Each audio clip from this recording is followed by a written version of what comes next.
Peace, family. It's the Mound Builder, and today I'm building on ancestors and the importance of ancestors. Ancestors are those who have come before and that which has come before. We are those who remain after that which has come before us. My mate Tamara J. Madison is doing a fantastic job this month because every day for the month of February, she's remembering an ancestor. Some of them are blood relatives, some of them are those who have inspired her. But ancestral remembrance is something that's important. It's important because at one time we were not allowed to remember and tell the story of our ancestors. Now they are crying out for their stories to be told because it is that vitally important that we understand them, what they went through, so that we can understand ourselves, where we are and where we're potentially going. Each generation has a responsibility to toe the line. That is to remember those who have come before and to pass those stories on to those who come forth after. Our generation cannot be the generation that drops the ball with respect to that. A lot of what we're suffering now and experiencing right now is because those stories have not been told. Yes, we remember those for quote unquote Black History Month, the first person in flight, the first person to do this or to do that, and we can rattle off those names pretty easily. But our ancestry, those that have affected our lives individually, either through our genealogy, our lineage, our legacy, our affinity, the type of work that we do inspirationally, these ancestors need to be remembered and their stories need to be told.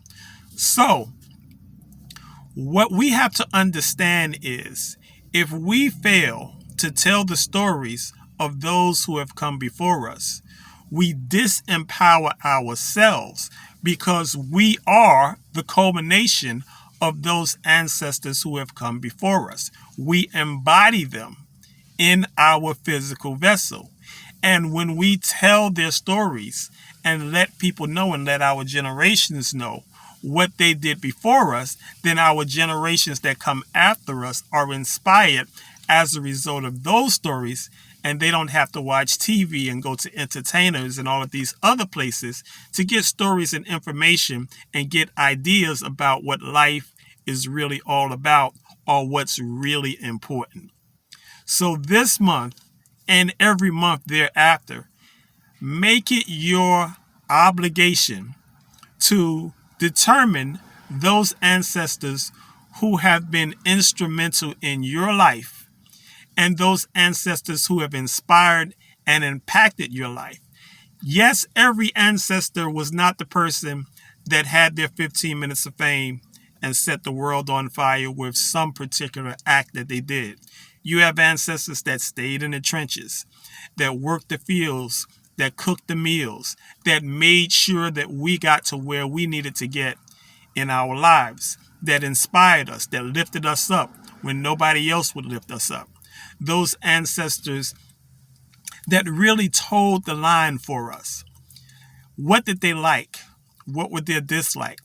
What are the challenges that they overcame to be successful? Tell the story of their victories, not just the challenges. Tell the stories of how they lived and the good that they did, and remember them favorably.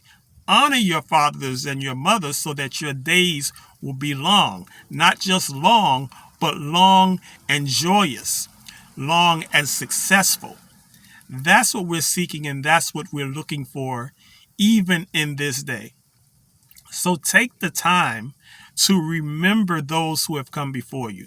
Take the time to remember those who have inspired you and tell their stories. They're crying out for their stories to be told.